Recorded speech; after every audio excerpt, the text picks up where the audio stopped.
Hello and welcome to the Flipping and Wholesaling Houses in New York Show. I'm Michael Pinter. I teach you how to start flipping or wholesaling houses, or if you're already doing how to grow your business. So we're going to talk about how to wholesale rental properties. So I get asked about rental properties a lot, and I think most people go online and they see that in most parts of the country, am I too low? I don't know if I'm low. Maybe that's better. A lot of people will wholesale buy rental properties and keep them. The problem, and I tell people this all the time, is that in most parts of New York, most parts really anywhere near New York City, it's very hard to be cash flow positive on a rental property because the prices are so high and therefore the debt service is high, which means how much money you're going to be paying for a mortgage for it, or certainly for a hard money loan. And the taxes are very high. And therefore it's difficult on a single family. It's easier on if there's two or more units, 2 or 3, 4 units. Now, the question is how to wholesale them. So again, we'll just talk quickly about what wholesaling is. Wholesaling is getting a property under contract and then assigning that contract to someone else who's going to take it from you, a cash buyer, because they can't get financing when you assign a contract. Now, I have wholesaled rental properties because I've wholesaled multiple units to people who were going to keep them. I'm in the process of doing one right now. It's in Hempstead and it's near Hofstra, and someone's going to use it for student housing. I did a mixed-use property in Baldwin. I've done a bunch of them. I'd say maybe 7 or 8. Most of the time when I wholesale, it's to someone who's going to buy it and flip and fix it and flip it. But I do wholesale rental properties. It really doesn't change in any way. Sorry. Got a text. So nothing really changes. You wholesale them the same way. When I put out a wholesale property to my list, or if I put it on MLS, however I advertise it, I don't really care what somebody's going to do with it. I used to get very specific, where I used to say, this is the ARV, this is the estimated repairs. I don't give any of that information. If somebody wants to do something with this property, like rent it, that's completely up to them. I don't care. Again. It's irrelevant to me. You don't wholesale a rental property any different than you wholesale a fix and flip. I've wholesaled properties with uncooperative tenants, where I thought the person also might want to get that tenant out and put a new tenant in. It happens the same way. So the basic way it works, again, is you market. You spend a lot of money on marketing.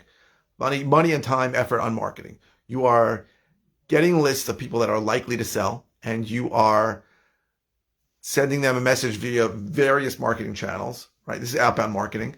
We'll talk about inbound marketing in a second. But you're basically asking them, hey, do you want to sell? And if they say yes, or maybe, or at some point, you follow up with them and you keep asking them. And I go in person and see every property. Other people do this virtually. But we then ask them if, make them an offer. This is what we're willing to pay. And if they say yes, then you get it under contract. And then you take that contract and you send it out to a list of people who may want to buy it from you at a profit.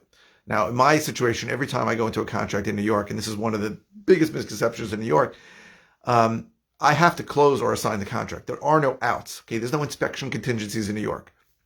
That doesn't work in New York. All inspections get done before the contract, and if there are any repairs required, they put in as an addendum to the contract. By the way, in some ways that makes more sense to me, although most things in New York are not the same as the other 49 states. So I go into contract, and then I either can try to wholesale it, or sometimes I know I'm going to close on it. Sometimes I'm going to fix it myself. Sometimes I'm going to do different things to it. But when it comes to rental properties, if you're looking in anywhere in the New York City downstate area, so any suburbs of New York City, it's very, very hard for it to be cash flow positive.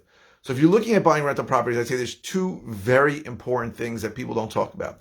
Number one is that you have to buy it at enough of a discount that if you're keeping a rental property, you have to buy it. So, and if you're wholesaling it, then the person you're wholesaling it to should follow these rules. They don't have to, but they should. They have to get it at enough of a discount that they can relatively soon refinance out and get all their money out, or most of their money out, right? That's number one. So that means they pretty much have to, let's think about it.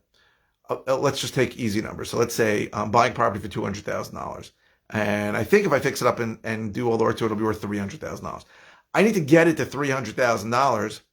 And then I'm going to take a conventional loan, right? If you're using the Burr method, the buy, renovate, rent, refinance, and repeat, then I have to buy it at a point where the number that I think it's going to be worth when I'm all done stabilizing it and fixing it and is about 70 to 75% of that. So at $200,000, if I'm in it for, let's say, 20, it's 220. Then if at 300, I could take it at 70%. That's about right. I need to be able to get all my money out. If not, then your money just sits there. I have people come to me all the time and say, I have a great deal. Buying this house, it's worth $400,000. I'm getting it for 380. I'm going to rent it out. I go, your money's going to sit there forever. That's not a good plan. You need to buy it at like 250 so that you can refinance and get all your money out so you can do this again. Otherwise, you're just going to sit there with one property. So that's number one. Number one is you have to buy it at deep enough discount that when it's finally stabilized and repaired, you could refinance and get almost all your money out. If you're short a little bit, then there should be some cash flow, which takes us to number two. Number two is you have to be significantly cash flow positive. So I speak to people all the time in all parts of the country, and they say, if I buy anything, and even if it's break even, I'm fine with it because I'm going to get appreciation. That is not a plan of action that lasts, right? I know we're 13 years into an upcycle, but it's not going to last forever. So this appreciation idea doesn't always last. Sometimes there are down cycles. There will be a down cycle. It might happen in 2 months. It might happen in 2 years from now. I don't know. So appreciation is not a plan that I like. It has to be cash flow positive enough that if there is a major capital cost, so a roof, appliances, significant enough accident that your insurance company's deductible doesn't cover it, that you're still cash flow positive. So I see a lot of people getting houses, they're $100 cash flow positive. The second the roof needs a $2,000 repair, they're now cash flow negative for 2 years. So you have to understand this concept of passive income is not as simple as you think. Now, I have rentals, right? I have multifamily rentals. But to me, if something's not like $1,000 a month cash flow positive, it's not really worth it to me. Because there's always expenses you didn't count on. I mean, in town of Hempstead, I have to a 7-unit. I have to get a fire escape inspection. I don't even know what that was. It took me forever to find a guy who would do it. But that's like $1,000. And I have to recertify every year, and that's $500. There's stupid things come up that you don't realize. And if you're minimally cash flow positive, you're asking for trouble. Now, again, if you're wholesaling it, the guy you're wholesaling to may not know this, but if you're going to keep a rental, you need to have those two factors for sure. Significantly cash flow positive, and that's obviously a different number for whatever number you are, but it shouldn't be $100. It probably should be more than $300. Yes, John, that's Hempstead. $400 a month. Something significant. And you need to, again, it's very important you buy it at a deep enough discount that you can refinance and get all your money out. If you can't refinance and get all your money out, then you are going to be trapped in a property. And one property, anything can go wrong. You can get a terrible tenant who knows how to work the system that doesn't leave, and you have no money coming in. You have to get your money out. You have to. So, or there could be an eviction moratorium going on for 15 months like we have now. I mean, it's crazy. I'm buying properties from a lot of landlords that are not happy because they haven't gotten rent in a long time. So those are the two factors I would say for a rental property is very important. If you're wholesaling, just understand that the person you're wholesaling to may have those same two rules that I have. But again, there's no difference between wholesaling a property that's going to get fixed and flipped and wholesaling a property that's going to get wholesaled. The important part is that the part you buy it at has to be cheap enough that it still makes sense to whoever you're going to sell it to, whether it's a rental or whether it's a fix and flip. I would say in our area, certainly downstate New York, without a doubt, if it's a single family, it's much, much more likely it's going to be a fix and flip investor you're going to wholesale it to than it is to an investor. If it's multifamily, it's fine. So I'm doing a 2-family right now in Lindenhurst, legal 2 with a third unit, and I'm pretty sure the guy who's buying it is a landlord who's going to keep it, and that's fine. He's going to do great with it. I'm not keeping this one because it's a little. Sorry, I keep kicking the thing. It's a little too far for me, but those are the basics of how to wholesale a rental property. My general rule when I'm wholesaling is I'm going to buy it at 70% of ARV minus repairs and sell it at 80% of ARV minus repairs. In general, again, that's just a guideline. But when it comes to rentals, some guys have way different numbers. They're only basing on net operating income or potential net operating income. And some guys' numbers are going to be based on all kinds of different calculations about what they think it's worth. So it doesn't change. You got to buy it at a deep enough discount that you can make money when you sell it to someone, whether they're going to rent it or whether they're going to fix and flip it. I hope this was helpful. Thank you very much for watching. Just a couple of things. So number one is, if you're watching on YouTube, please subscribe. If you're watching on any channel, please click like. Thumbs up really help me. So I really appreciate that. Also, if you're interested in how I can help you, go to howtoflipnewyork.com. If you're interested in coaching, go to coaching.howtoflipnewyork.com. And if you are If you have any questions, you can put them in the comments on any channel. I get to every comment as quickly as I can. Even questions that I don't love, I still will answer them. If it's a simple answer, I'll just answer the question.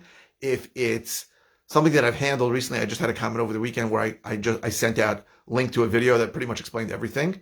And if it's a new topic, or if it's something I haven't handled, spoke about in a while, I'll do a whole video on it based on your comments. So please keep the comments coming. I got to be honest. I broadcast 5 times a week, right? 5 days a week. And sometimes I don't know what the hell I'm going to talk about. So the comments really help me. I appreciate it. Keep the comments coming. The comments don't have to be about this topic. They can be about any topic. And I really want to thank you for watching.